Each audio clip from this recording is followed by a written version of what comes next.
is preparing.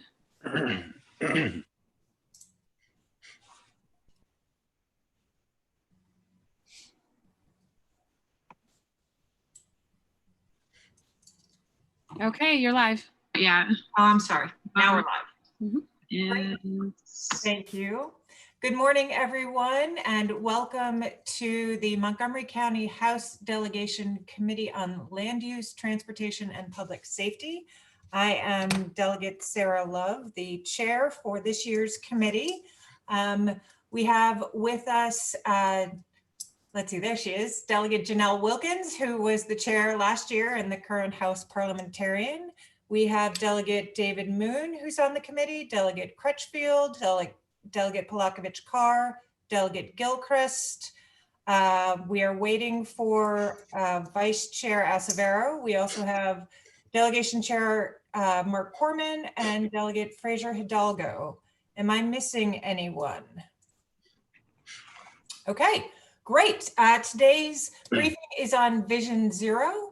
And we are very lucky to have some great presenters. Casey Anderson, who is the chair of the Montgomery Planning Board, Dave Anspacher, who is the transportation supervisor for the Montgomery County Planning Department, Wade Holland, who is the Vision Zero coordinator in the Office of the County Executive, and then Erica Rigby, the acting district engineer for District 3 in SHA, who will introduce her team when the time comes.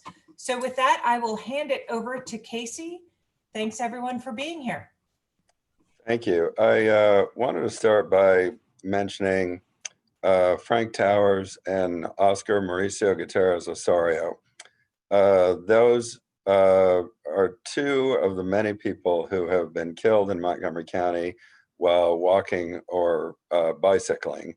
And I always mention them because I promised myself that I would never forget them. They both died crossing Veers Mill Road on one of our park trails. And while we have made some significant strides with Vision Zero and improving that trail crossing and others, we still have not done nearly enough. And I think it's particularly important to remember the case of Mr. Osorio because the driver who hit him was acquitted of the charge of passing a vehicle stopped for a pedestrian or crosswalk due to what I believe was a tortured interpretation of the motor vehicle law. And I would direct your attention to that particular law as something that really needs some more legislative attention. The only other thing I wanted to mention, other than reminding us all that these people are really our own, they're not just members of our community. I mean, I think of them as I would think of my own family members because I rode a bicycle to work today here in Wheaton for the first time in our new Wheaton headquarters building. My son uses his bike to get around. My other family members obviously walk, as many of you do, to get to destinations and go about our lives. And I think it's important that we remember that these people, their lives matter. And if this happened to somebody that you cared about, you would stop at nothing to make sure it didn't happen again. The only other thing I want to mention is that the planning department is not just really good at this work at Vision Zero and planning and analyzing streets to make them safer and bike and pedestrians. I believe that it's the best in the entire country. Our bicycle plan, which was adopted just 2 years ago, examined every segment of every roadway in the entire county and analyzed it for the level of stress experienced by bicyclists, not only their safety, but also a level of comfort and whether or not it was the sort of place that a reasonable person would feel comfortable riding a bicycle. That was an incredibly labor-intensive process. A lot of fancy technology and math was thrown at that as well, but really it started with a bunch of planning staff taking every single street, every intersection, every block of every road in the entire county and entering all the pertinent attributes of those cross sections of road into a massive database. Now, the fruit of that labor is not just a really outstanding bike plan, but it's laid the foundation for an equally outstanding pedestrian plan that we're in the process of writing, which will produce a similar kind of analysis at that granular level for every single roadway in the county. How safe is it and how comfortable is it to walk along every roadway in the 504 square miles of Montgomery County? So that resource is really going to be literally and figuratively a roadmap to how we can get to Vision Zero. The SHA Administrator Greg Slater is probably the best SHA administrator there's ever been as far as being serious about pedestrian and bicycle safety. I would say that's still not good enough. We need your help, your political support to hold SHA's feet to the fire and to press our own implementing agency, the Montgomery County Department of Transportation, which has also done some excellent work.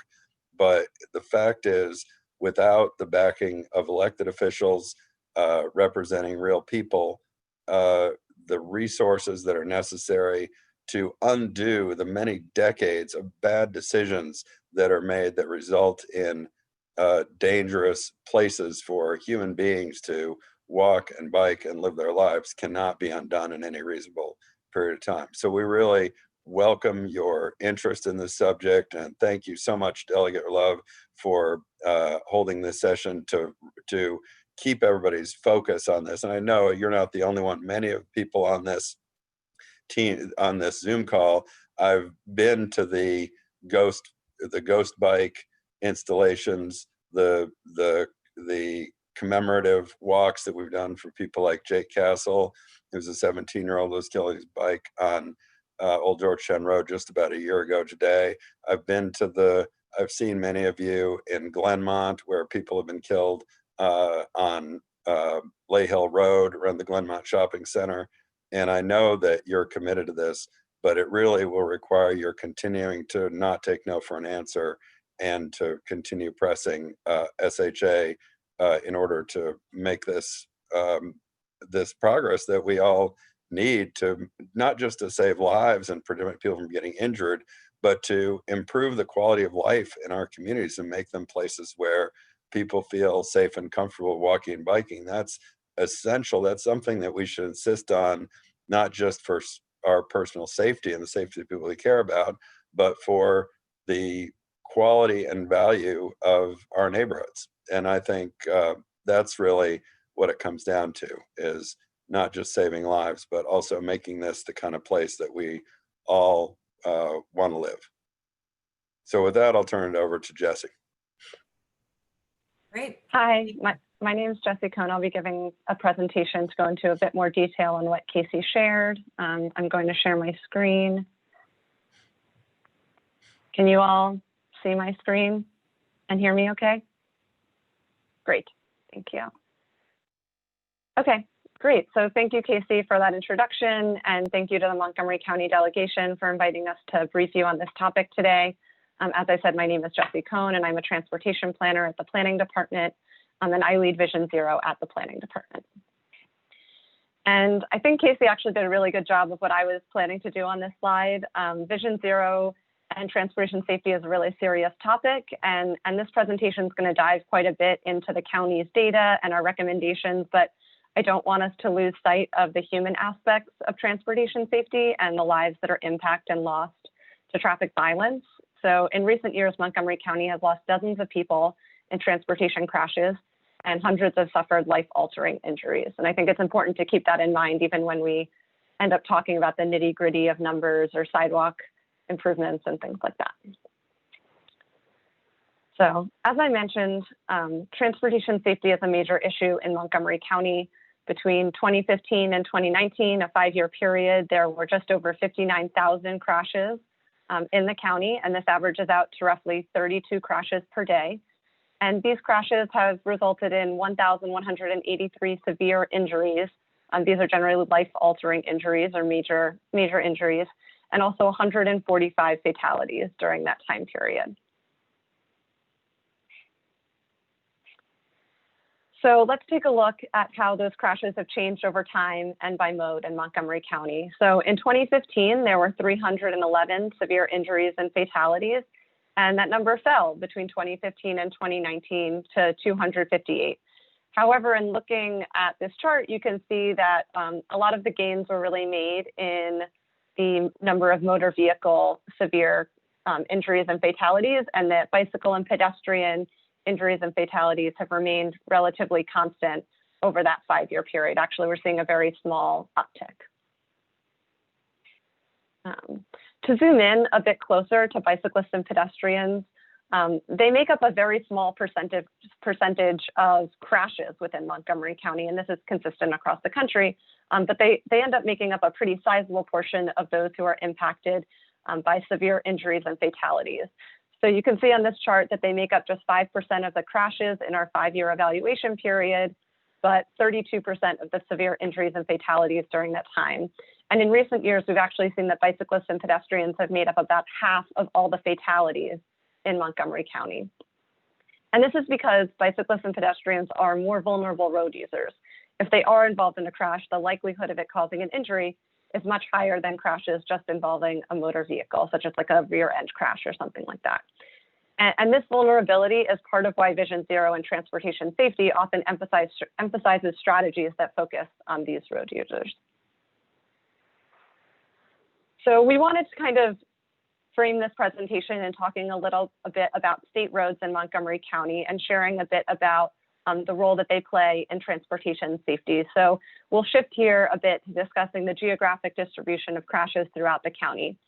The state roads comprise the backbone of Montgomery County's roadway network. They make up many of our key arterials and highways. And as a result, nearly half of the crashes in Montgomery County occur on state roads, despite them only making up 20% of our roadway miles. We think that the most striking statistic here is that 57% of severe injuries and fatalities occur on state roads in the county. And this is because these roads are high volume and they're high speed.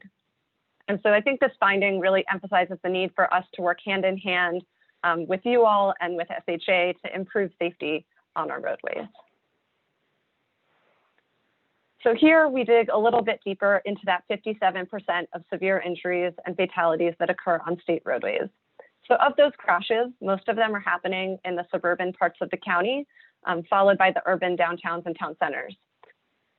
This crosstab of land use and roadway ownership can help us really drill down into where we most need to prioritize our safety improvements. So we see that suburban roadways and state roadways in our suburban areas are really a priority for improving safety in Montgomery County. Equity is a major issue in Montgomery County as it is around the country, and so I wanted to address that here in this presentation. As is true with most sectors, the benefits and burdens of transportation safety are not evenly distributed across our community. And so, for example, in Montgomery County, Hispanic and Black residents are more likely to be killed in traffic crashes relative to their white counterparts. To look at this geographically, our regional planning organization, the Metropolitan Washington Council of Governments, has designated certain parts of the region as equity emphasis areas based on locations that have a high concentration of low-income households or people of color. And so you can see those in the dark gray areas on the map. And so we find that while the equity emphasis areas only comprise 7% of the land area in Montgomery County, they make up a significant portion of the total crashes and the severe and fatal crashes in the county, with 32% of our crashes and 28% of severe and fatal injuries. So when we then look specifically at the state roads in our equity emphasis areas, we find that within the equity emphasis areas, that's what EEA stands for, that 49% of crashes in those areas are occurring on our state roadways. And in addition, 59% of the severe injuries and fatalities that occur in those gray areas on the map are occurring on our state roadways. And so you may remember from just a few minutes ago that these numbers are really similar to what we're seeing countywide, but it still is showing a very high number of crashes and severe injuries and fatalities happening on our state roadways and in our areas of highest need. So as a suburban jurisdiction, we face unique safety challenges when it comes to transportation safety. And so I'm just briefly going to walk through these 4 items. So first, we have fast roads with high traffic volumes. Suburban arterials generally have very fast speeds.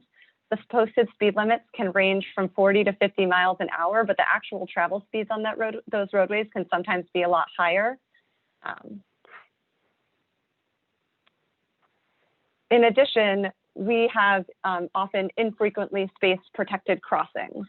So this means that a pedestrian potentially has to walk 20 minutes to reach a crosswalk in order to safely cross the street. And so this is an example on Georgia Avenue, and I want to note that a signal actually has been recently constructed along this roadway that has made the distance between the crossings shorter, but this is a kind of emblematic of locations throughout the county where there's a really long distance between protected crossings. And as a result, pedestrians often will cross where there's not a crosswalk, as a 10-minute or 15, 20-minute detour may not be feasible for them to get where they're trying to go in a timely manner.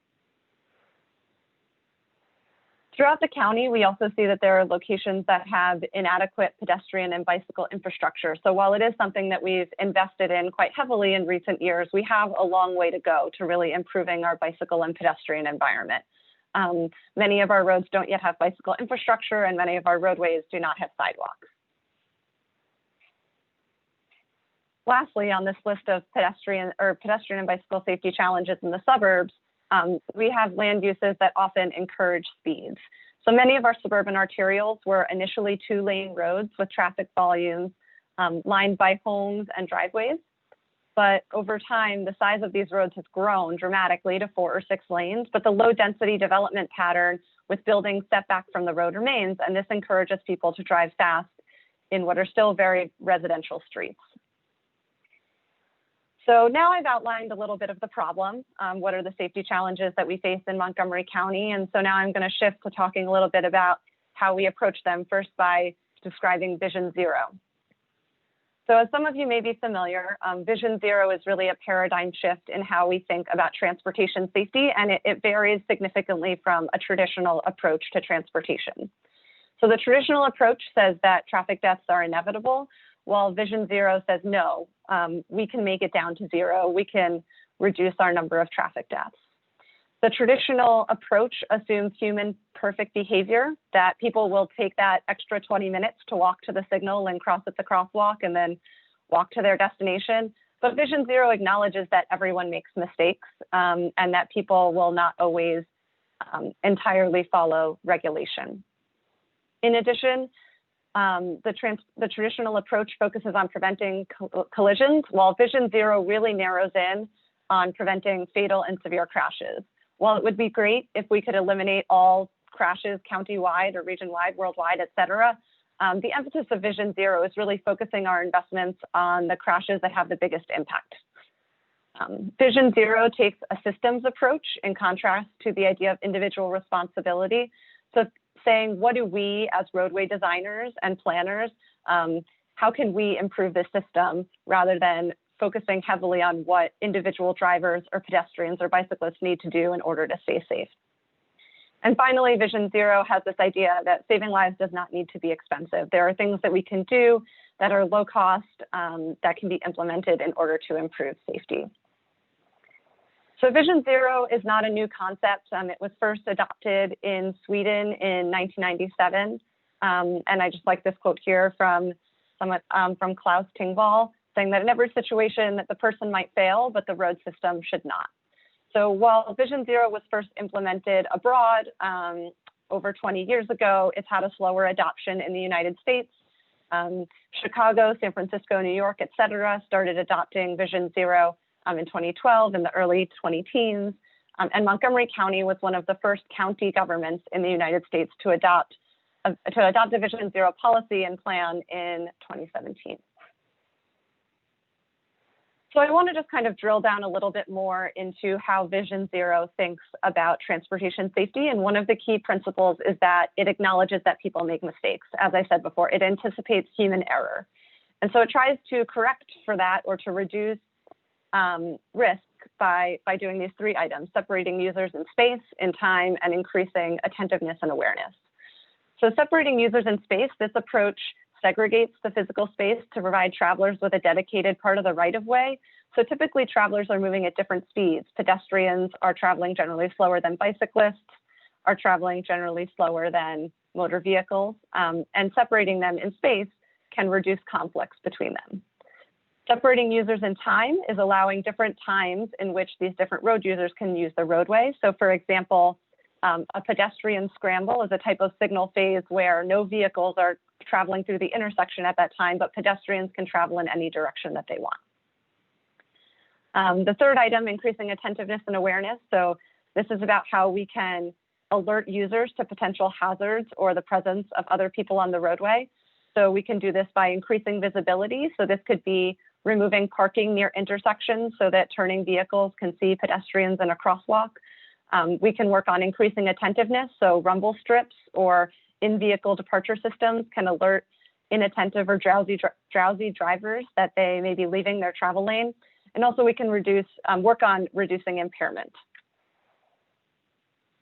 Another key principle of Vision Zero is thinking about how we accommodate human vulnerability. So I spoke about this a little bit earlier in the difference between the number of pedestrian and bicycle crashes relative to those impacted in pedestrian and bicycle severe injuries and fatalities. At 20 miles an hour, a pedestrian has a 95% chance of survival if they're involved in a crash. And that drops very dramatically if the speed increases. So at 30 miles per hour, it drops to 55%, and at 40, we're all the way down at 15%. So pedestrian survival rates really are closely related to vehicle speeds, and we need to kind of keep in mind the vulnerability of bicyclists and pedestrians when we're designing our roadways. So now that we've kind of laid this groundwork, I'm going to share a bit about what the planning department is doing to improve safety. So achieving Vision Zero requires a collaborative effort. In the next presentation, I know that Wade's going to share a bit about what the county executive's office is doing and the Department of Transportation to implement Vision Zero. But here at the planning department, we have a role to play as well. And so through master plans, we set the long-term vision for the county's corridors and land use. And we conduct development and capital project review to ensure that new projects align with the vision and design standards set out for individual corridors. We also conduct data analysis similar to what I've shared in previous slides, digging into the data to better understand the context factors that can contribute to a high number of crashes. Our work also often directly involves the community, and so we work with our agency partners to push for a continued prioritization of safety. And so just as a complement to what we do, I just wanted to briefly mention some of the things that we don't do as the planning department. So we're not an implementing agency as such. We're not the ones that are constructing the roadways, sidewalks, or bikeways. We're not installing signals or crosswalks or enforcing traffic laws. And just before I jump into talking about some more specific projects that we're working on at the planning department or recently completed, I just want to emphasize one aspect of our approach to transportation safety. So traditional planning is reactive. It sees where there's been a history of crashes, and it aims to make improvements in those locations. And what we're doing here in Montgomery County is we're working to shift from a reactive to a proactive approach. We want to identify the future problem areas and work to prevent severe crashes before they happen. Ideally, someone should not have to be severely injured or killed for us to improve a roadway. So to take this more proactive approach, we can look at context data to identify where there's a high risk of crashes. And so this doesn't mean that we ignore crash data, but we acknowledge that it's just one piece of the puzzle. The planning department is currently working on a predictive safety analysis. So we're using context data and travel behavior data from around the county to predict the number of crashes that will occur at every intersection and segment throughout the county. And so with the results of this analysis, we'll be able to really focus our efforts in locations that have the highest risks of leading to a severe injury or fatality. So Casey already talked a little bit about the bicycle master plan. The county's bicycle master plan was approved and adopted at the end of 2018. And it's one of the most aggressive and data-driven bicycle master plans in the country. It sets a roadmap for how to improve bicycle safety and connectivity throughout Montgomery County.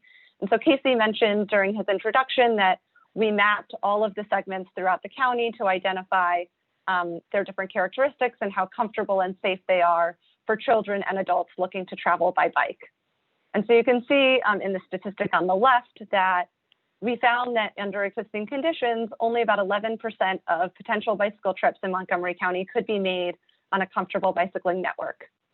And so, of course, our plan seeks to remedy that and improve bicycle access. So from this level of traffic stress map and analysis, we identified the necessary improvements to create a complete bicycling network for the county. So overall, the Bicycling Master Plan recommends 1,125 miles of bikeways, which is a bit more than, and currently we only have about 1/4 of that on the ground. So about 2,500 or 250 miles of existing bikeways. The largest category of bikeways that are recommended are side paths, followed by trails, and then bikeable shoulders, separated bikeways, and neighborhood greenways. So we're really looking at a variety of different bicycle treatments that can be implemented to improve safety throughout Montgomery County. And these totals are comprised of a list of location-specific recommendations, such as expanding the buffered bike lanes on Old Georgetown Road north of I-495, and in addition, adding physical separation in the current buffer to improve safety and comfort for bicyclists currently using this bike lane. Next, I'm going to shift to talking a bit about our Complete Streets Design Guide. So the Planning Department is currently working with the Montgomery County Department of Transportation on a Complete Streets Design Guide. This will set out design guidance for a range of different streets throughout the county, and a draft of the guide is currently available on the Planning Department website as well as MCDOT's website. It's currently in draft form. So part of this plan categorizes roadways throughout the county based on their character and surrounding land use. And so there's different types of roads in the urban parts of the county, our downtowns and our town centers, and unique types of roadways in our suburban areas and residential neighborhoods. We also have country roads and arterials that have unique characteristics. And so this here is just a sample of some of the roadway types that are included throughout the county. For each of these different roadway types, there are a range of characteristics defined for each in the design guide. So we've prescribed target speeds, the number of vehicle lanes, sidewalk widths, et cetera. And so I just kind of want to speak briefly to this image on the bottom of the screen of Georgia Avenue. So while the entirety of Georgia Avenue between Sunshine and Silver Spring is classified as an arterial by the federal guidelines, our Complete Streets Design Guide is acknowledging that the context of Georgia Avenue really changes a lot throughout this corridor. And so each of these different segments may be a slightly different roadway type that requires different design parameters to meet its needs. And so there's a similar parallel effort currently underway at the state level, developing a context-sensitive, context-driven design guide. And I think the staff from SHA will be sharing information about that during their session, their presentation.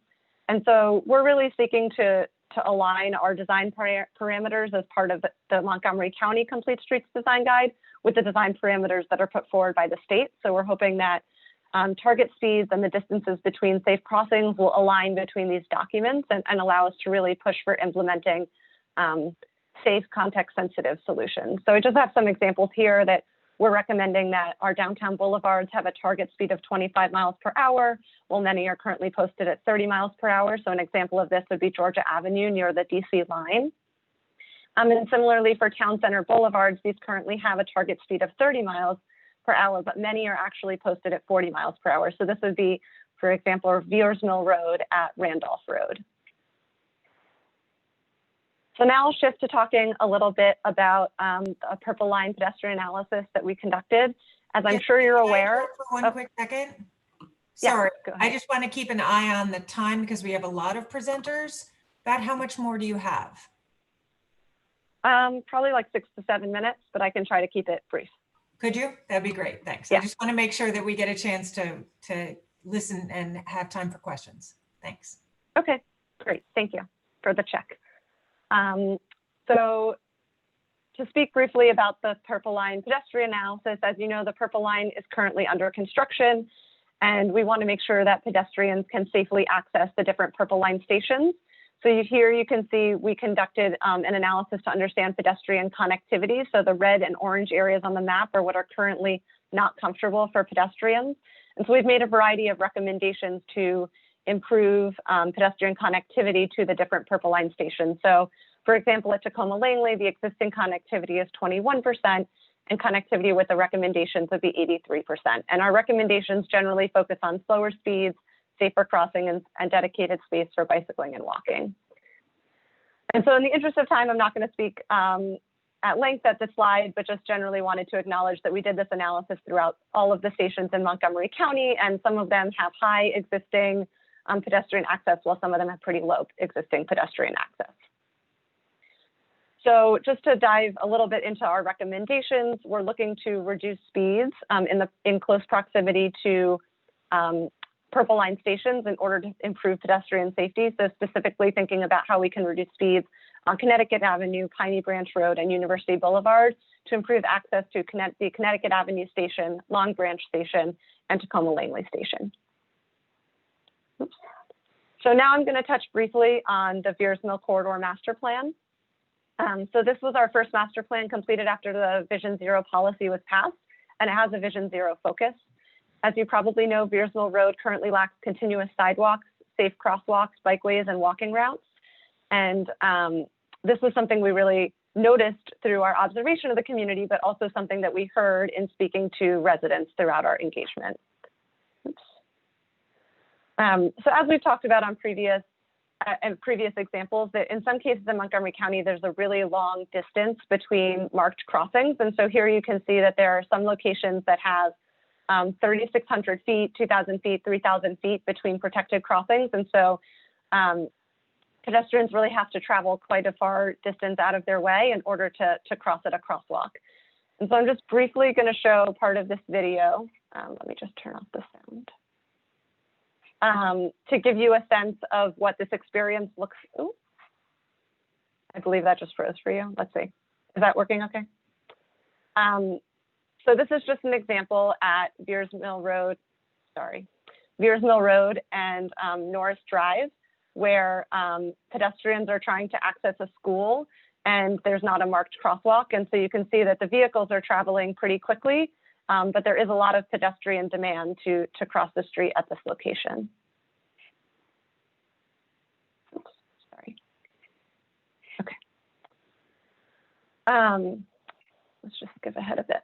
So for our short-term recommendations, we're looking to add continuous sidewalks, a school speed zone, but also protected crossings, specifically at the location that was highlighted in that video. And there have been some new and improved protected crossings in the time since we put together this plan, but we also think that additional protected crossings are needed in order to really improve safety along this corridor. And our long-term vision includes dedicated space for bicyclists and pedestrians, as well as transit along Veers Mill.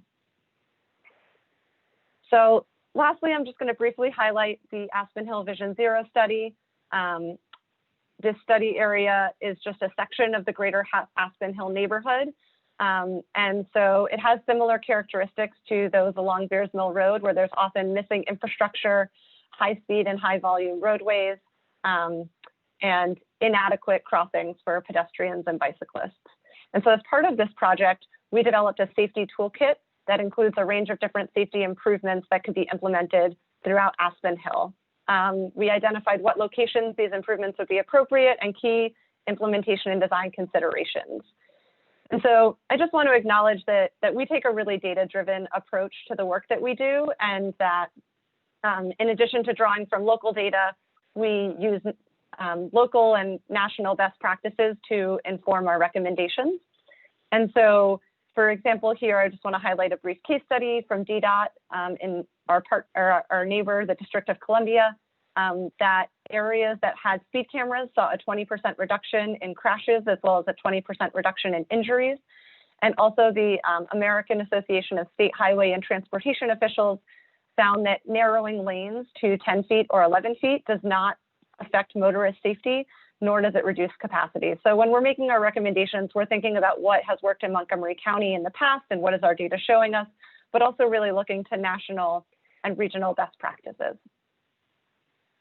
So there's a variety of recommendations in this plan, largely stemming from the toolkit, looking at installing median refuges, employing right turn on red restrictions, and installing leading pedestrian intervals, which give pedestrians a few seconds to start crossing the street in advance of allowing motorists to cross the street.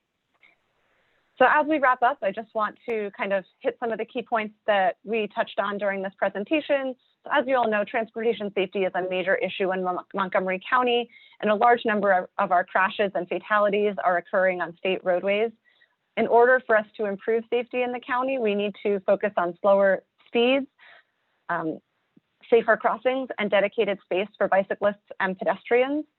And so lastly, I know that I talked about recommendations on a variety of different slides at different points throughout this presentation, so just wanted to consolidate them here to briefly touch on how we can achieve these different types of improvements. So we think that slower speeds, particularly around the Purple Line stations, is a great opportunity to improve connectivity and safety in those areas. In the future, we'd like to align speed limits with the Complete Streets Design Guide target speeds and partner with SHA on their guide. When it comes to safe crossings, we would like it, in our plans, we've included additional protected crossings along Veers Mill Road, specifically at Norris Drive and Andrew Street. And also median refuges along Georgia Avenue and Aspen Hill could improve safety for pedestrians crossing in that area. And finally, when we think about dedicated space for walking and bicycling, we're planning for continuous sidewalks along Veers Mill Road, as well as improved bicycle facilities along Old Georgetown Road. And so I apologize for going a few minutes over time. I really appreciate you inviting us all to conduct this presentation and briefing. And yeah, we're happy to answer any questions. So thank you so much. That's great. Thank you so much, Jesse and Casey. We really appreciate this presentation. So maybe before we move to Wade, do any members of, Jesse, can you take your screen off? Yes. Thanks. Do any members have questions for either Casey or? I do. Yep. Let's start with Delegate Fraser Hidalgo and then Vice Chair Acevero. Thank you. It was very informative, and it's good to see all the differences between the county and the state roads. So a couple of questions that I didn't see in here, and I don't know if you are planning. Casey and Jesse, have you looked into, do you have anybody specifically looking at, or are you planning for the advent of autonomous vehicles, rideshare programs, that kind of thing? When you look at future construction, you know, how do autonomous vehicles and more rideshare type vehicles, how might that impact future infrastructure development and deployment? Sure, I can speak briefly to this. I'm pretty new to the planning department, but previously I was working in transportation consulting where I did some research on autonomous vehicles. And my understanding is that an environment that is good for pedestrian and bicyclists in an autonomous future looks very similar to an environment that's good for pedestrians and bicyclists today. So autonomous vehicles, while they have better systems for braking and understanding the movement of other vehicles on the roadway, pedestrians and bicyclists will not be autonomous and will still be traveling more unpredictably than other autonomous vehicles on the roadway. And so things like dedicated space and dedicated time for these road users is how we can really improve safety for them both today as well as in an autonomous future. In thinking about rideshare, I think that there can be conflicts with pickup and drop off where that occurs if it's in the bike lane or in a crosswalk. And so I think we have work to do to kind of continue to address loading. And the planning department is actually currently working on a curbside management plan, thinking about these issues. So Casey, I don't know if you have additional points you want to add to that. Well, I mean, a lot of it depends on whether the technology is mature and actually works to protect vulnerable users of the road as well as other vehicles. But the good news is, in principle, autonomous vehicles should require narrower lanes because they don't need to allow as much space for, you know, the variability of human drivers. And so that may actually open up some space that you can make available for bikes and pedestrians, in theory at least. Thank you. Great, thank you. Anyone else? Wonderful. Okay, let's move over to Yes, hi. Sorry, Hi. I should have off mute. Hi, I do You're listed as Gabe and he's listed as Janelle, I'm very confused. I don't know what's happening. This is Janelle Delegate Wilson. Wilkins, okay. Hello. So yes, I have a question about particularly around the slide where it looked at, I think it was a race and the pedestrian accidents that took place. I won't have us go back to it in the interest of time. But as we are looking at getting towards Vision Zero, I'm just really concerned around the lack of safety, particularly in our low income and high immigrants and high people of color neighborhoods, especially when it comes to protected crossings and just really seeing some of this is state roads. And Erica, you've been wonderful in coming to District 20 in particular and walking that with us and pointing some of those out. I wanted to understand equity more in the plan, the Vision Zero plan, because I imagine that some of these solutions, as we look at neighborhoods, some of these solutions are things that would be great and would increase pedestrian safety in certain neighborhoods, but some of the things that need to be done are also a matter of life and death in terms of, some of the other neighborhoods when it comes to, I'm thinking about areas like Long Branch, I'm thinking about areas like the Langley area, Montgomery County side. So I wanted to better understand how equity is addressed and if there have been, overlays, around where we are prioritizing, especially looking at the people who are dying as a result of these pedestrian safety issues. That's a great question. We have used equity at every level of this analysis. When we developed the bike plan 2 years ago, we established a map that used race, ethnicity, and income to identify areas for equity emphasis, and not only analyze those, it gave those areas more attention, which is why we did an Aspen Hill Vision Zero study as one of the first projects. And that's another reason why we focused on Beers Mill Road, because those were both equity emphasis areas. And as you know, many of the Purple Line stations have similar demographic characteristics that led us to focus, not just because transit is coming, but because many of those neighborhoods also have a higher proportion of residents who have the same, some of those same things that led us to be concerned about Aspen Hill and Beers Mill Road. The other thing that we're doing in the plan is to identify priorities. So you notice in the bike plan, it says we need 1,125 miles of new bike facilities. Well, that's obviously not going to happen tomorrow. It's going to happen over the course of many decades. So we weighted the priorities to focus on the equity emphasis areas over other areas that were similarly situated.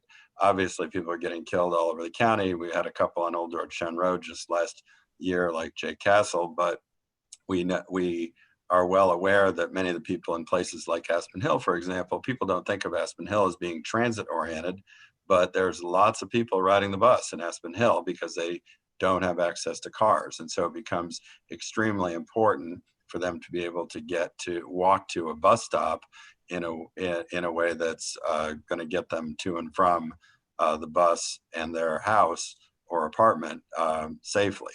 So we're trying to focus on equity, both in the analysis and also in the prioritization of what we're recommending gets funding to get fixed as the highest priority. I see Delegate Solomon also has a question. Delegate, can you hold your question? I'd like to move to the next presenter, or do you want to ask it right now? That's fine. It actually it's sort of a combination. It's related to the Purple Line safety infrastructure. So it may be both SHA and the county. So thanks, Delegate Love. Thank you. I'll keep you in the queue. All right, Wade, you have the floor.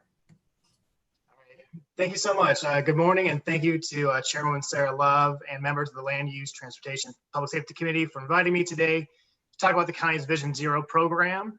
Again, my name is Wade Holland. I'm the Vision Zero coordinator for the Montgomery County government, and I'm housed in the office of the Montgomery County Executive. So I want to highlight for you today in my time talking about current safety projects that we're working on at the county level. our overall education and enforcement efforts, and how we are building equity into all of our efforts. And if time allows, we'll talk about our next step planning efforts for our long-term Vision Zero strategy. So with that, I will share my screen and share this PowerPoint. And let me know who I should email this to afterwards so you can have a copy. Great.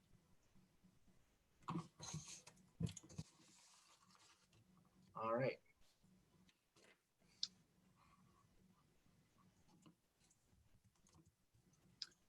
So as the Vision Zero coordinator for Montgomery County government, my job is really to enable all of our partners to do the best they can to eliminate serious and fatal injuries from our roadways. Just want to really echo what Casey and Jesse said earlier. You know, we're talking about projects and budgets and numbers and priorities and these kinds of things. But what we're really talking about is trying to save people's lives. We can never go as fast as we need to or as we'd like to, but we want to talk about how we're going to try and prioritize to make sure we can have as large an impact as possible, as fast as possible. So we talked about, you know, the major players being groups like MCDOT, the County's Department of Transportation, State Highway Administration and Planning, but we even have in our action plan, we have partnerships with the Department of Environmental Protection, looking at making sure we have safe placement of trash and recycling bins on our sidewalks and in green areas. Also working with our Department of Technology Services to make sure our crash data gets updated every week. So it's over 22 partners on this slide. It's growing all the time. So it's a big effort, and we hope every time we talk with people, they get them more involved in our Vision Zero efforts. So I'm going to highlight some of the items from our 2020 action plan. We have 5 action areas. I'll be highlighting the first 3, which is our engineering and design work, enforcement, and our education and encouragement efforts. We also have 2 other areas. Traffic incident management looks at the crash site and making sure that the crash site can be safe, and make sure we also make sure our first responders that go to the scenes are safe. Then kind of our catch-all category at the bottom, which is law, policy, and advocacy, looking at changing our codes, laws, regulations, and policies to make sure they're aligned with Vision Zero. So here's the highlights on the projects we're working on, either in design or construction for this calendar year. So these are corridor improvements, which is kind of lengths of the roadway we're working on. So if it's in the pink there, it's a bicycle facility. If it's the light blue, is a corridor improvement. We're making multiple changes to that roadway. These aren't full rebuilds of tearing down the road to the, you know, the bedrock and rebuilding it. These are kind of usually somewhat smaller tweaks in the realm of like $300,000 to $500,000 projects, just to make some very, you know, changes to the road, but also things that are not, that can make immediate safety impacts. So what we did in our Vision Zero 2-year action plan when we started our Vision Zero efforts was identify the top 10 state and county roadway segments that had the highest risk of serious fatal injuries. And this year we are actually working on 5 of our top 10 county roadways. So that includes segments of Belpre Road, Crabs Branch Way, Middlebrook Road, Randolph Road, Sam Lake Highway, and Shady Grove Road. Shady Grove Road, the main changes there we're looking at are actually signal timing modifications, because if you looked at the crash data, a lot of the issues we were seeing there were more people failing to obey the traffic light. They're blowing through or making illegal left, illegal right turns. So that was, we're looking at the signal timings and modifications for that. Casey and Jesse also mentioned the bicycle master plans. So we look to implement that. A big part of our new bicycle network will be the rebuilding the Capitol Crescent Trail when the Purple Line comes online, as well as making a better connection between the southern end of the Capitol Crescent Trail and Bethesda and through downtown Bethesda. So starting construction this year on the Capitol Crescent Surface Trail, and also along Woodmont Avenue on the southern end of Woodmont, and also along Marinelli Road in White Flint. However, that's somewhat delayed because of ongoing PEPCO work. And also working on a Aspen Hill neighborhood greenway. We currently have the neighborhood greenway set up as some temporary closures, but there's still ongoing work there to make sure that it is making a more permanent solution for that road, to make it more prioritized for bicyclists and pedestrian traffic. And Amherst Avenue Wheaton is also in design. We also take a systematic look at our bus stops. We see a lot of issues around our county where the placement of bus stops are not really for the priority of the bus passengers, but really for traffic movement. So we're working with WMATA and Ride On to make improvements to bus stop locations in the Wheaton Triangle. A big partner is also Montgomery Parks. They do systematic upgrades to their trail crossings throughout the county and are hoping to do 15 additional upgrades this year. A big one they're working on at this moment is a raised crosswalk along Little Falls Parkway where the Capitol Crescent Trail crosses. So get better yield rates from the vehicles as bikes and pedestrians cross that trail. Of course, that's largely closed on the weekends right now as part of the parkway closures. Nothing has really been immune to COVID, and that includes our projects. Thankfully, 6 of our kind of top 8 high injury network projects have been on schedule or under construction this year. Kind of major delays were Randolph Road and Shady Grove Road. We needed to collect traffic and pedestrian and bike counts to really move that study and design forward. We were actually going to restart those studies this month to collect data on those roadways. As Jessie mentioned in her presentation, in Montgomery County, especially in our suburban areas, there's a long distance to cross sometimes to get a protected, safe crossing. So working with planning and SHA and MCDOT, we've identified more places in the county to add new traffic signals and beacons. So this year, we either scheduled for completed or designed for installation. There's 7 traffic signals, 13 hawk beacons or pedestrian hybrid beacons. Those are the ones where they're dark all the time, except for when the button is pressed by the pedestrian. It'll go into a yellow flashing phase and then a red stop phase for traffic. So it actually gets traffic to fully stop. And there's kind of the more traditional beacons where it's more of an amber light that flashes, letting motorists know that a pedestrian or cyclist is crossing. So overall, 7 traffic signals, 13 hawk beacons, and 9 flashing beacons are installed or under design in 2020 all throughout the county. As Jesse mentioned, the Beers Mill Road Master Plan identified areas for additional crossings along Norris Drive and Andrews Drive. And we have a joint agreement between SHA and MCDOT where MCDOT will pay for one of the hawk beacons along Beers Mill Road and SHA will be installing the traffic signal. So kind of an innovative project to make sure that priority is given to a dangerous road like Beers Mill Road, and that the county government is actually willing to pay to help make sure that those safety improvements are made. So even though it's not our road by law, but we want to make sure that we're contributing to making sure our entire system is safe for everyone. There's a lot of little dots and lines all over that map. The good news is we have this all in an app. If you go to our Vision Zero website, montgomerycountymd.gov/Vision Zero, scroll down, you'll see a project map. You can go onto the top over here, type in an address and see what kind of projects are being done in your area. As I mentioned, we want to make sure that we are promoting equity because Vision Zero must be data informed and equity driven to make sure we actually meet our Vision Zero goals. So in 2019, I hosted a series of equity meetings for Equity Task Force, and so I'll highlight some of the recommendations that came out of the task force throughout the meeting. So these are the recommendations that came out for about project selection and our engineering projects. And what they really wanted to see the county do was develop more of a scorecard criteria for equity. We have a lot of projects that go in and get their way through the entire budget process. And it's really based on the squeaky wheel. Let's be honest, but how that project got in there. It's not necessarily based on the data. It's not based on the highest priority needs of our county. It's just that that community was more organized than others and they got that multi-million-dollar project. So we want to make sure that all of our executives and lawmakers are really informed and give them a scorecard saying, here are some things you should consider when you put this project forward so that everyone has the same information to work from. So looking at not only the crash data, but the existence of physical infrastructure such as bus stops, the lighting, what does the bicycle master plan and ped master plan say should be there that's currently lacking, prioritizing peds, bikes, and people with disabilities, prioritizing areas around schools, rec centers, senior centers, and other high density senior populations and equity emphasis areas, and also looking at the history of funding. Has that neighborhood been traditionally neglected from the CIP projects?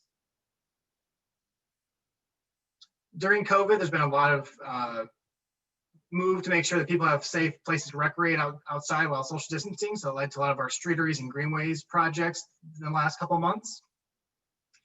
These pictures are of a streetery in downtown Silver Spring where SHA worked with Councilmember Hucker's office to close some lanes, outside lanes in George Avenue in downtown Silver Spring to create more space for dining. Obviously, people aren't comfortable or weren't allowed to dine inside. So this was a way of creating more space to keep our businesses thriving during this very challenging time for businesses. In addition, MCDOT, as you can see in the purple lines here, these are the shared streets. So these streets are closed to through traffic and prioritizing ped and bike movements. So we use some data based on the bicycle master plan for the planned neighborhood greenways, with the current existence of sidewalks and equity areas to prioritize these first rounds of shared streets. This one in Glenmont, and this one along Grove Street were the first ones we implemented because they were currently undergoing planning for a neighborhood greenway. So we have resources already available for those. Just recently, in the last few weeks, we expanded to include these areas along Tacoma Park and also in Wheaton. And we hope to expand more as we get more street signage to close off the roads in the future. So those are kind of our overall projects that we're working on in the calendar year 2020 to improve our safety on our roadways. We want to talk about kind of our education and encouragement efforts. Obviously, a lot of these things that we had planned for this year got sidetracked because of COVID. We can't do in-class learning. We can't go to schools. We can't go to pop-up events. So we had to be a little more creative about how we do our education encouragement efforts this year. One thing we're looking to do this fall is to do socially distant bike rodeos and courses. So setting up courses where people can pre-register, and working with parks and the recreations departments to find space to do these bike rodeos. So you'd have to sign up ahead of time to make sure we control the size of the crowds and who's on the bike rodeos, but just providing a safe place to be outside and learn how to ride a bike safely. We're also doing more virtual events and videos. So here is an example where we originally are planning to do a virtual safety day in early May. We quickly had to change that to virtual safety week. So we had a series of online activities that children could do. You can see two kids below that participated in the activities, and kids that participated could enter a raffle and win a $15 Amazon gift card. So it's kind of more creative ways to try and do our outreach during a time where we can't really be in person. So again, going back to the recommendations from our equity task force on our education, outreach, and encouragement efforts. One, now I'm making sure the culturally competent messaging in terms of translating stuff from English to other languages, but also making sure that the materials are specific to the experiences and issues that those communities are facing. Just translating materials isn't enough. It's really working with those communities to understand their issues with traffic safety in their neighborhoods. Also finding and removing barriers to engagement. You know, a lot of people in certain communities may be very savvy. They know, like, if I see this issue, call 311 or go to this app and I can get my service request done quickly.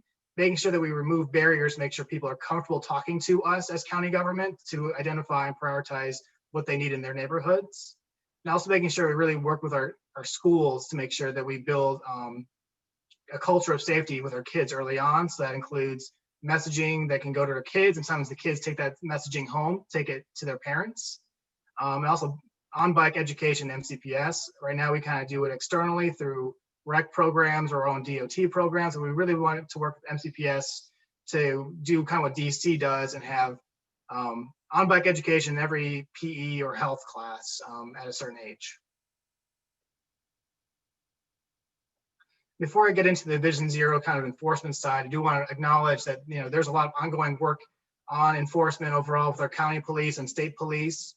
We have two task force at the county level, the Reimagining Public Safety Task Force, which would have recommendations about policing coming forward in January. There's also the new ongoing Police Advisory Commission that's established by the county council and the county executive. I believe there's a lot of work happening this session dealing with police accountability, and we hope to take all those recommendations going forward and making sure that when we do enforcement, that it's equitable and it's actually leading to the safety outcomes we need and not leading to some of the bad outcomes that we've seen across the nation. So in our 2019 Equity Task Force, the task force still recommended keeping enforcement as part of the Vision Zero program, but made these recommendations to make them more equitable. So again, used judiciously. It should be always used in conjunction with engineering education efforts. Usually if we're going to do a targeted enforcement and education in an area, we always want to go education first, make sure people are aware of what we're coming in for, then an enforcement wave, then an education wave. So making sure that those are working together so people aren't caught off guard when we're doing our enforcement efforts. Accounting for roadway design, again, if there's 3,000 feet between crossings and someone is crossing between those signals, making sure that we account for those kind of failings in the road design in our enforcement efforts. focusing on dangerous behaviors, which we'll talk about on the next slide. Make sure we use our data to track and improve traffic enforcement. So looking at all the data we're collecting, not only on citations and warnings, but also on crashes, to make sure that we're actually working on things that are known dangerous behaviors and de-emphasizing things that are less dangerous behaviors. Beyond policing, the recommendation for the judicial system and for lawmakers from the Equity Task Force was looking at alternative forms of punishment beyond just straight cash. This could be alternative education or alternative ways to, such as driver classes, or also looking at sliding scale fines based on income, which is more popular in Europe, but not really done a lot in the US. And then finally, making sure implicit bias training is done for all police officers involved in traffic enforcement. So in our high visibility enforcement efforts, we focus on these most dangerous behaviors: distracted driving, seatbelt use, impairment, speeding and aggressive driving, and pedestrian safety. So to give you an example, seatbelt use in Maryland, about 90% of people observed are wearing a seatbelt. When we look at our fatality data, only about 56% of people that are killed are actually wearing their seatbelt. So there's kind of this small notch, that 10% of people that aren't wearing their seatbelt are making a disproportionate part of our motor vehicle fatalities. So really focusing on those kind of behaviors that we know can necessarily be engineered out of the roadway, but need to be enforced through vehicle design and behavior. So here's some of the evidence on enforcement and how it can work to make our roads safer. So if drivers aren't yielding to pedestrians at crosswalks, we can do targeted driver enforcement at crosswalks for making sure that drivers are yielding to pedestrians. And the FHWA toolbox shows that's about a 23% reduction in pedestrian crashes if it's done effectively. For impaired driving, we have publicized sobriety checkpoints, which can lower alcohol-related collisions by 17%. And excessive speeding, we can use our automated enforcement program, which can lower crashes for severe collisions by 19%. We also had IIHS study our speed camera program and actually said, it was found to be a very successful program. It said if all US communities had speed camera programs like the one IIHS studied in Maryland's Montgomery County, more than 21,000 fatal or incapacitating injuries would have been prevented in 2013 alone. So we know that our speed camera program is effective. We hope to expand the use of speed and red light enforcement in the future as part of Vision Zero efforts and using it in combination with our in-person policing. And finally, I want to highlight our next efforts. Sorry, just the one last slide. Is our 10-year strategy. It's a 3-phase program. So we did a lot of, in phase 1 this summer was a lot of listening, community surveys, community letters, community meetings, listening to different communities and targeting different communities we traditionally don't hear from to put input into our 10-year plan. Now we're going to start this month some work groups to develop the first strategy and draft plan. The draft plan will come out in February, March timeframe. Then we'll share that draft with the community and get more feedback to finalize the 10-year plan. And thank you for your time and your focus on Vision Zero, and look forward to working with you all as we move forward with Vision Zero at all levels of government. Great, thank you, Wade. I appreciate that. We will move to Erica and SHA and then wrap it up with questions. So if people have questions, you can either send it in the chat or raise your hand or send me a text. So Erica? So good morning, everyone. Thank you for inviting us and giving us the opportunity to participate in this meeting today. I will be brief. I am the new acting district engineer for SHA District 3, so that includes both Prince George's and Montgomery counties. Today, we're going to have our presentation on context-driven solutions. So that's going to be hosted by Matt Baker, who works in our Office of Planning and Preliminary Engineering. Once he's moved through the portion of his presentation, then he's going to turn it over to Derek Gunn, who is our ADE of traffic for Montgomery County, who's going to show how we've been able to implement some of these some of this guidance on our roadways in District 3. So he'll outline some specific locations, and then from there we would take any questions that you may have. So thank you again for letting us participate.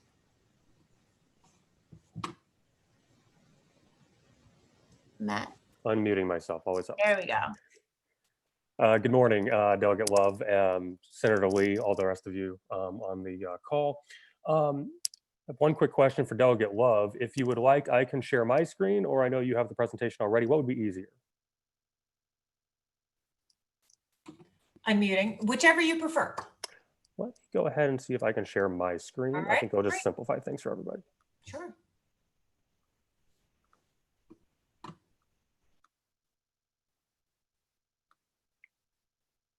Okay.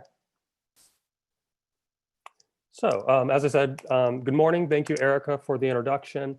My name is Matt Baker. I'm the Chief of Regional Planning for Maryland Department of Transportation State Highway Administration's Regional and Intermodal Planning Division.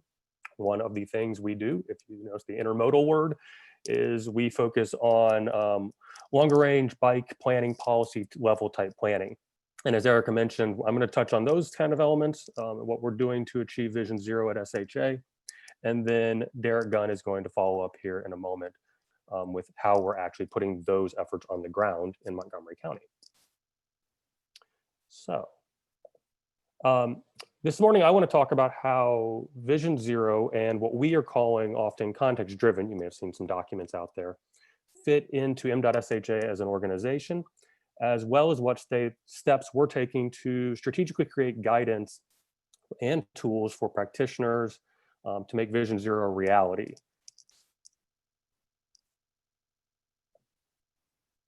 So just this summer, M.SHA has launched its new strategic plan, which we're calling Northbound. Northbound identifies M.SHA's strengths as well as its opportunities. At its core, Northbound is built around 10 core initiatives that together build on M.SHA's existing strengths to modernize and optimize M.SHA going forward.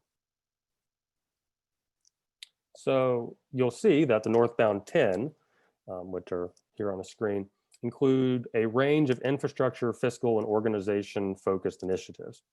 Importantly, implementing a Vision Zero plan is one of the Northbound 10. M.SHA has been moving forward with Vision Zero efforts and toward achieving Vision Zero since the adoption of House Bill 855 in April 2019 that established Maryland as a Vision Zero state. And of course, all that builds on previous efforts when we were a, quote, towards zero death state. What does this mean for M.SHA? It means strategically investing and orienting the agency to create a roadway network with zero vehicle-related deaths or serious injuries. So you're probably wondering how context-driven fits into Vision Zero and Northbound. If Northbound is the guiding strategy and Vision Zero is the goal, context-driven is how M.SHA has been, is, and will continue to fulfill this goal. Context-driven is about reorienting M.SHA from a one-size-fits-all approach to infrastructure, one focused on vehicles that has guided public works and transportation agencies across this country, really since World War II. It's to, instead, a focus on people, one that takes into account the context of each community to provide the right facilities in the right locations. This context-driven reorientation, which began in early 2019, requires M.SHA create a suite of resources, including infrastructure treatments, planning, engineering, and maintenance guidance, and education both for our own staff and for practitioners throughout Maryland. So what are these resources? Well, I like to kind of envision this as a wheel, which you'll see here. So first, M.SHA is developing its Pedestrian Safety Action Plan, or what you'll hear me call a PSAP. It's not unlike the county's 10-year plan in a lot of ways. The PSAP will identify needs in M.SHA's transportation system and identify why, how, and where M.SHA should address these needs. So over the next 12 to 18 months, our team is undertaking a rigorous process that includes research, analysis, benchmarking, public engagement, importantly, and input, recommendations, and prioritization. Phase one, which includes initial data collection and creating a public engagement plan, is already underway this summer. Second, to better understand where to implement what improvements, M.SHA needed to better understand the diverse context our network traverses. To do so, we've developed a context guide, and I'll hit on a little bit more on that coming up. Third, To understand what types of improvements we can implement, we need to understand what tools are available to us practitioners. To do so, we're building the context-driven toolkit. That will include established as well as new innovative infrastructure treatments to deploy on our network across Maryland. Again, we'll hit on that a little bit more in a second. Fourth, we understand that we need to study and analyze the performance of these improvements so that we can determine which to emphasize and perhaps, frankly, which to do away with. We need to not just implement, we need to learn from what we do. Over the coming years, as infrastructure improvements are implemented, we'll be conducting case studies to determine just that. This way we can hone our investments and provide the most appropriate treatments in your communities. Keeping in mind, remember, one size no longer fits all. Fifth, we need to disseminate these resources to our practitioners and put into action as well as to the public. That's where education and outreach comes into play. Our practitioners at M.SHA and at, we hope, local partner agencies such as Park and Planning and Montgomery County DOT will build awareness and familiarity with this new approach to infrastructure. And sixth and last, we want this information to be easy to use, which means making it accessible to everybody. We're creating a one-stop shop online web portal for practitioners. So, like I said, we've already been really working at some of this for the last 12 to 18 months. So we're already well into a year of developing this suite of context-driven resources. You may already have seen our draft version 1.0 of the context guide, which came out in mid-2019. The context guide identified 6 contexts, the gradient ranging from rural to urban core, and established the appropriate role of access and mobility in each context. In addition, the context guide provided both M.SHA and the public an online mapping tool to understand these contexts. The context guide also identified proactive treatments and that will improve access, mobility, and safety for all users, especially pedestrians and bicyclists on M.SHA's network. These are the treatments that are going to lead us to achieving Vision Zero. So, okay, I mentioned there, the context guide reemphasizes the relationship between access, flip through the little animation here, between access, how much you can get to, and mobility, how far you can go. In the past, transportation agencies often viewed this relationship between access and mobility as a one-size-fits-all idea. We know that isn't the case, though. The appropriate balance between access and mobility skews toward one end or the other, depending on the context. For example, in an urban core, Central Bethesda, downtown Silver Spring, we're placing the emphasis on access. It's about facilitating safe access to a wide range of closely located destinations. On the opposite end, we're placing the emphasis in rural areas on mobility. It's about facilitating longer trips safely between far-ranging destinations. I think obviously a lot of us think about Montgomery County, we think a very urban and suburban context, but certainly in the up-county areas, there are very rural areas. And of course, as SHA, we're focused on an entire state also, so we have to have this full suite, full range of tools. Our practitioners understand the appropriate relationship between access and once our practitioners understand the relationship between access and mobility, they can drill down into the specifics. The context guide helps here too. Each of the 6 contexts has its own 2-page spread. Here's an example for a traditional town center that helps introduce the context's typical characteristics, example communities across Maryland, transportation-centric areas of need, illustrative examples or proven infrastructure treatments, and those treatments' data-driven benefits. So we've hit on some of the things we're already doing, and of course we have a lot of work still to do. So I want to hit quickly on the remaining 4 that we have more in process. So we have the context-driven toolkit. We've developed and finalized version 1.0 of the context guide. So now we want to see what tools can we use and where do they go. Well, in the next year, we'll continue to be pushing forward on this. Right now, one of our primary focuses is on filling that context-driven toolkit. Some of these tools already exist and are being implemented. You may have seen new styles of crosswalk striping that improve visibility for both motorists and pedestrians, for example. We're working to build and fill the toolkit to provide practitioners a wide range of options so they're able to identify the right treatments for the right locations based on the right context. Eventually, the context-driven toolkit will be a resource available in print and online. Now, on the case studies I mentioned, we'll be conducting these going forward. We've already introduced new treatments such as continental striped crosswalks. I just mentioned those, and leading pedestrian intervals you may have seen in some places, as well as lowering speed limits in many corridors with a special focus on Montgomery County. While we know the general benefits of these treatments, case studies will allow us to take a more in-depth dive and establish the effectiveness of these treatments based on those data-driven studies. And we also have education and outreach I mentioned. We'll also be sharing and collaborating with our partner agencies to increase the visibility of the context-driven approach. We'll not only continue to educate our own workforce, but also engage the public. And we've certainly done an initial round of training to a lot of our staffs at SHA. We've also begun working with some of our metropolitan planning organization partners, as well as other local partners, and we'll be continuing that effort. And then lastly, like I mentioned, the web portal. This is where everything's going to live. Right now, you can find the context map online, you can find the draft context guide, but as you've heard me talk about, there's a lot more coming. So models, mapping, interactive tools. We're creating a one-stop online shop for practitioners, you all elected officials, and the public, so that this is easily accessible to everybody. And so now that I hope have explained Vision Zero and how context-driven fit into M.SHA as an organization, as well as what steps we're taking to strategically create guidance and tools for practitioners to make Vision Zero a reality, my colleague Derek Gunn is going to show you that M.SHA has not only been creating paper guidance over the past year, we've also been deploying these context-driven improvements in Montgomery County.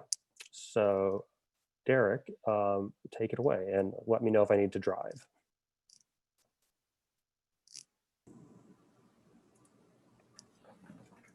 Thank you, Matt. And I just want to take a moment to thank Delegate Love and the committee for inviting us and having us a part of this conversation on Vision Zero. So Matt kind of gave an overarching discussion about where SHA is heading with safety and pedestrian and bicycle safety, and some of the initiatives that we're embarking on and how those kind of interweave with each other. What I would like to do from our standpoint, Erica and my standpoint, we're at the district level. So we see a lot of these initiatives implemented, and hopefully folks on the call have seen some of these improvements in the last 1 or 2 years on the ground. So I'm gonna walk through those briefly.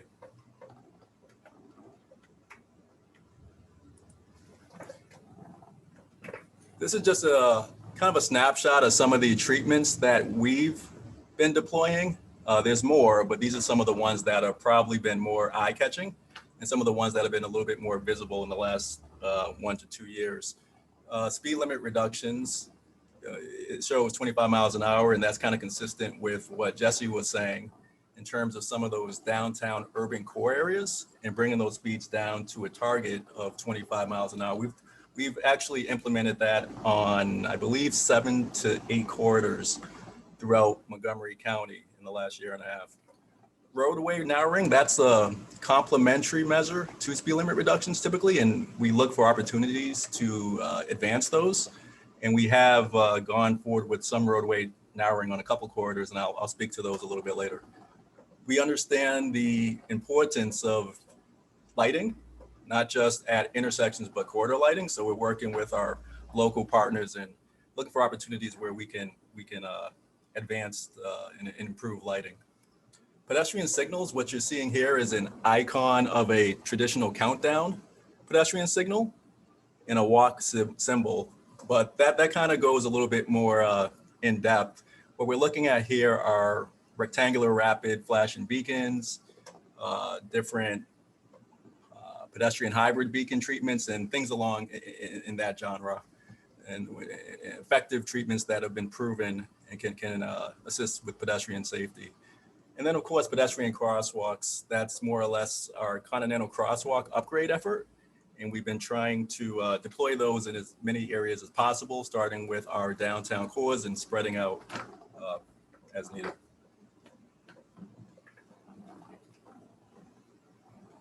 I believe this was the corridor referenced a little bit earlier in the presentation, Georgia Avenue. And let me, before I begin with each project, these are more or less, this isn't exhaustive, but we felt these were locations that are indicative of what we're trying to do as an agency.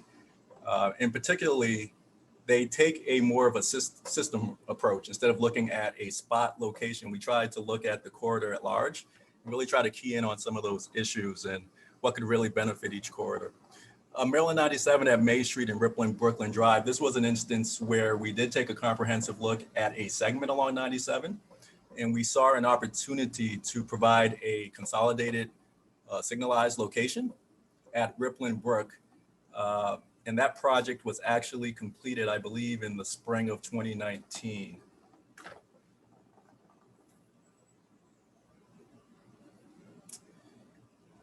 Going a little bit further south down into Bethesda, this project looks at Old Georgetown Road and Arlington Road, that 5-legged intersection area next to Bethesda Elementary School. We've done some treatments there and we have more to do, but what we have deployed there are continental crosswalks at all the approaches.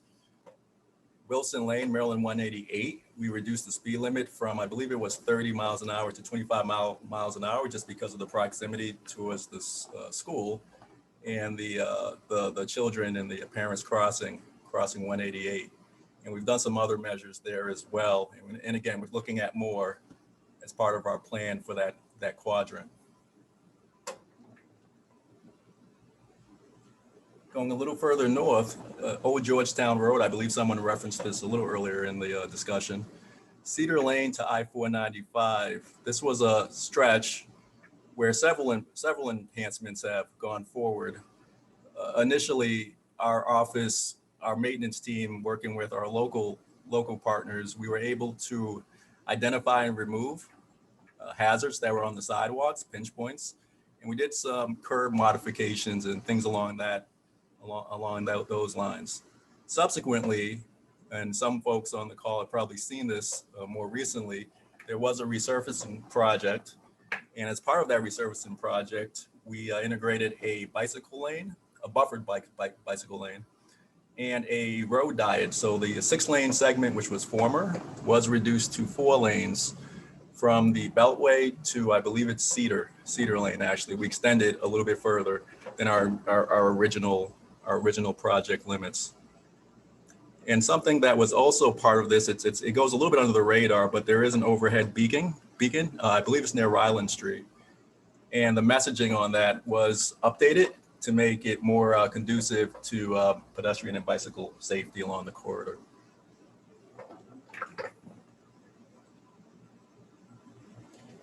Along the 355 corridor in the White Flint area, we've taken on several improvements, and we worked with our local partners in that area, the Friends of White Flint and some others.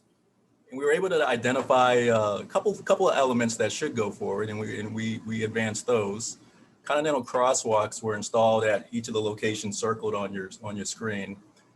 No turn on red signage was installed coming out of Marinelli Road, going westbound, I believe, onto northbound 355. And these treatments, someone mentioned it a little bit earlier, some of those may seem minutia, but looking at these cumulatively, they do have a system level impact. And that's really what we're trying to do, is look at the corridor at large. And we understand that this is one of the heavier generators because of the metro station in the entire county. So we really wanted to pay closer attention to some of the needs here.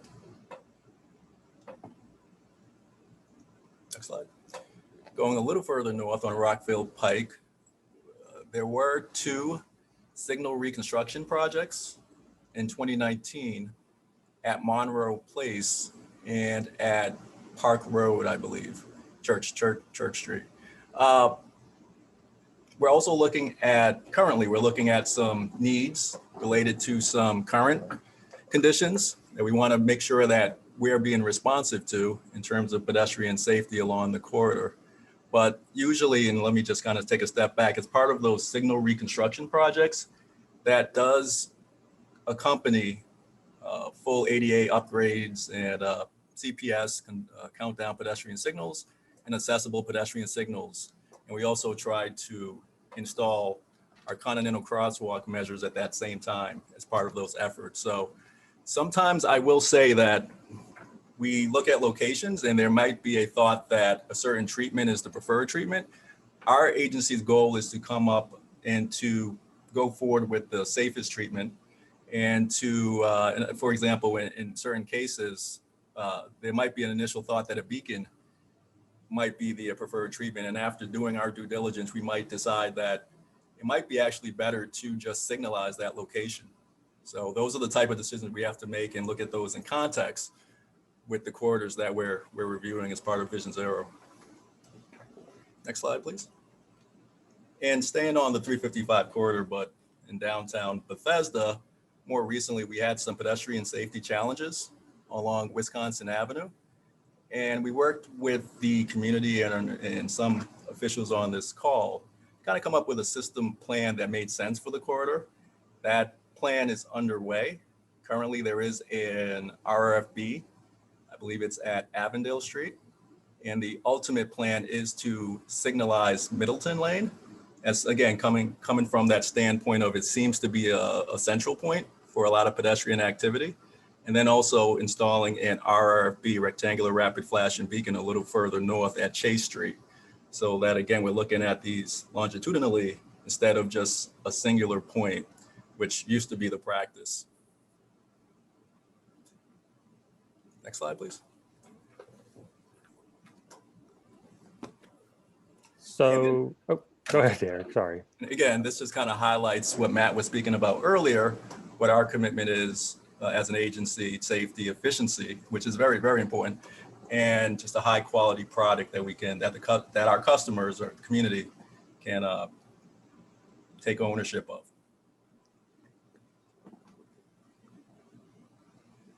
Great, thank you, Matt and Derek. I really appreciate that.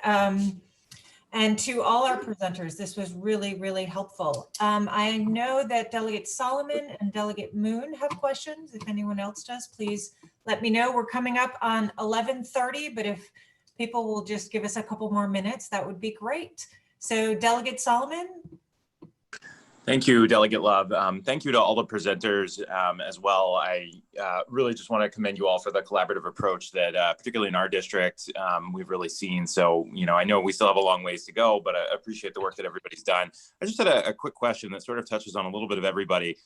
You know, I appreciate the in-depth conversation around the safety improvements that need to be made when the Purple Line comes online. And obviously, we're going to have a number of those stations in District 18, and some of them span multi-districts. And I guess my question is around funding.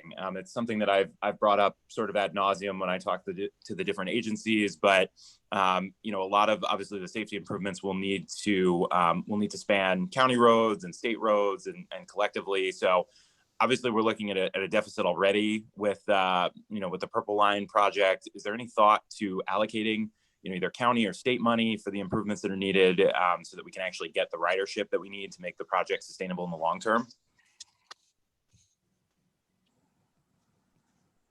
I guess I could take that. We have these programs called Bicycle Pedestrian Priority Areas, or BIPAs. So we do have a BIPA that's a line we actually just call it the Purple Line BIPA, but it's really focused on those East County stations like Tacoma Langley Park. And currently, just pulling up the budget page, we have some work that'll begin this year, but really the construction is more scheduled to start in the next fiscal year in FY22 and then through FY23.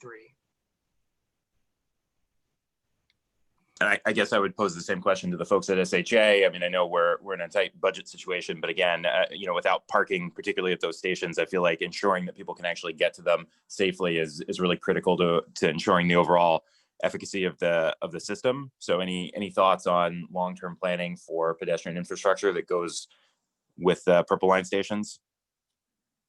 Sure, thanks, Delegate. I think first thing to keep in mind is the Purple Line project itself, being led by our sister agency, MDOT, Maryland Transit Administration, does include both in Montgomery and Prince George's County a number of connections for pedestrians, especially. Again, I think this goes back to the question of a transit system is fantastic, but you have to be able to get to it, of course. So there are a lot of built-in pedestrian improvements already part of the project itself. We certainly have heard calls from both counties as well as stakeholders for looking for opportunities to add more. And like you mentioned, yes, it's a tight budget situation, as I think we all know. But I think we will continue to look for those opportunities, where we have resources available to put them towards such improvements. And one thing I would add, Matt, is that under these conditions, we are looking to be creative, I believe, across agencies. But at the same time, I would highlight that over the past 2 years, something that's really taken shape is multi-agency collaboration, and that includes on the financial piece as well. And we have looked towards and found partnering opportunities between State Highway Administration and our local agencies for projects and how to best expedite advancing those projects, because we do all have the same goals. So there has been more of a collaborative effort on the financial side in the last year. And some of those projects that I highlighted are a result of that collaboration. Thank you. I look forward to continuing this conversation as we get closer to the completion of the Purple Line. Thanks, Delegate Love. Great. Delegate Moon? Thanks, Madam Chair. So thanks everyone for being here. I guess I just want to cut to the chase a bit, since we're heading into session and local bill drafting deadlines, and sort of zero this in on what exactly is it that's within the state legislature's purview that you think would be helpful in the immediate future to the Vision Zero goals. So, not for nothing, but you guys are clearly working on a lot of plans, but for the most part, a lot of this seems like it'll get phased in when we have major development, a new road, or infrastructure coming in, something that triggers a different treatment. But where I'm at, a lot of it just seems to be these gaps in, very parochial areas that have gaps. And we're going to see this across the county. So what can we work on next session? I mean, we're going to be revisiting the topic of local control of speed limits. I know that's been moving through the state. It's something you're familiar with, but my colleagues have raised two issues that I just want to zero in on: equity and funding. And the particular SHA folks on this call have met with District 20 recently and pointed out to us, for example, that apparently if our projects are not in the queue with SHA right now, the funding is very dubious. Calling into question when, if ever, they'll happen, given what's going on with the budget, as we can all realize. So here's my question: is it time for us to start looking at dedicating revenues that are within our orbit? And I'm looking specifically at enforcement revenues, fines, and things of that nature. I don't really see many other places for us to have this kind of impact, but I'll just leave you with one example that maybe you could comment on. And that's that the county school bus fine program has revealed something interesting. It's generating millions of dollars off of basically busy roads with no medians. In Montgomery County, you get a ticket if you don't stop for a school bus on an 8-lane road. If there's a median, you don't get that ticket. And so lo and behold, in my district, everyone's getting tickets. There's no medians on these busy roads. But in other parts of the counties, there are medians, no tickets. So I just looked at this as one example, but I don't really see any way around it. Revenue and equity, how we address these issues. There's not enough money for the pedestrian improvements. So I'm going to have to ask these difficult questions about where these improvements are going and when. So I guess that's my general question. What you think creatively we can specifically do to advance Vision Zero in the coming legislative session, what policy changes you need, and what options we might have for revenue generation. Tolls. I'm serious. Tolls. Virginia's toll lanes are paying for bike and pedestrian infrastructure as we speak. You mean creating toll roads out of ones that don't currently No, exist? I'm saying any toll road revenue the legislature could require that you dedicate some part of the revenue stream from that to bike and pedestrian improvements for Vision Zero. Interesting. Okay. Well, that's a very straightforward answer. Thank you. And Delegate Moon, I just also wanted to speak to your point about enforcement. We are constantly trying to work with, the state police and other local law enforcement to make sure that when we do receive requests from citizens where they have concerns about enforcement, be it speed or the type of roadway users. I know we've gotten some concerns with dirt bikes when the COVID decreased sort of traffic. So, dirt bike riders were able to utilize the street a little more than we like them to. So we have been working with local law enforcement there. I think you continuing to partner with them as well and just sort of raising concerns where citizens raise concerns with you. And then also the Maryland Highway Safety Office, Michael Baumgartner has been a great resources for us. I know with our walkthrough with you guys on Maryland 193, he also gave us some tips there. And he also went out later to canvass the area and sort of share multilingual information as well in terms of how roadway users can utilize the roadway there and utilize the PED signals, et cetera. So I think also, utilizing that as part of our education as well. So that's what we're doing, but we can. I'm sorry, can I just ask a very specific question though? Yes. Shouldn't we end this decades-long period moving into the photo enforcement world where we have disconnected enforcement fines from actually fixing the underlying locations that are generating those monies? It seems like this is like we're in the pandemic now. We're not going to have money for any of this crap. So I think that's fundamentally what seems to be the last nexus between the fines and the revenue we need. And I'll tell you again, just like in my district, just Piney Branch Road or Colesville, whatever, those like 3 bus stops are generating millions of dollars in fines. But when you talk to the police, they have zero interest in turning that money around and actually fixing those intersections. It's very strange to me. So you guys, and we all have an interest in that, but the people collecting the revenue do not. And this is what I'm wondering if we should be starting to fix. Yeah, we have our Office of Policy and Research, and I know they probably have a lot of discussions during session with us when House bills are raised, and we give them comments and sort of our perspective on that. So I think if you and the rest of your delegation decide to raise a bill in terms of how that revenue is shared with the various agencies, once it comes in, we would have an opportunity to discuss it internally. So if it does turn into something where, SHA has an opportunity for input, we would definitely share our thoughts with OPR, Office of Policy and Research, Sam Kell, and they would be able to have more of a discussion on how to assist with moving forward with that. If I may, real briefly, Delegate Moon, you and a few others, I think Delegate Wilkins also raised the question about equity, and it's certainly at the forefront right now and going forward. So where could SHA, for instance, weave that into our approach to programming, funding, identifying needs? I think the place we will most immediately see that happen is in, I mentioned earlier, the Pedestrian Safety Action Plan that we are just beginning right now, and over the next 12 to 18 months, we'll be working through. One of the things that does is identify areas of need.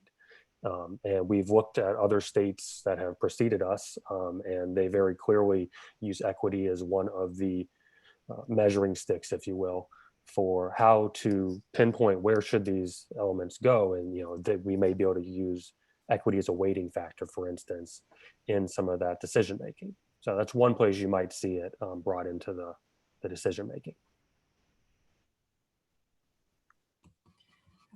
Thank you. Delegate Polakovich-Carr. Thank you, Madam Chair. Thank you all for the informative presentations. I have a question for SHA, and I appreciate that Mr. Gunn highlighted the issues on 355 around the Rockville Metro Station.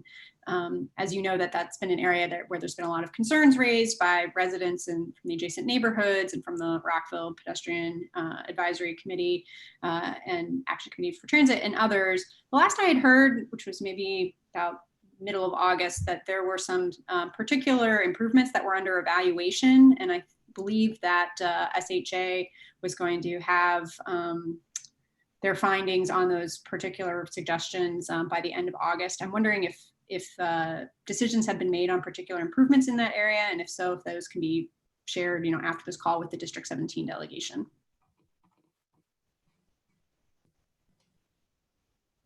Yes, thank you, Delegate, for that comment. Yes, we're wrapping up that review right now, and we should be sharing those recommendations this week. They're just going through some layers at SHA, but those will be available, and we'll kind of have that discussion about what can move forward and what's logical and what our next steps are. And I think we all share that same goal in making sure that the pedestrians there have the proper measures in place with these new conditions in the metro. Great, thank you. You're welcome. Well, thank you, everyone. I really appreciate everyone's time, the presenters' information. That was very thorough and helpful and informative. And all of my colleagues, thank you for being here and for your questions. If anybody has any further questions or any presentations they want to send, feel free to contact me. My email was up in the chat and I can circulate that. And with that, appreciate your time. Have a great day. Thank you again. See you next time. Bye. Thank you. Thank you so much, everyone. Have a good day.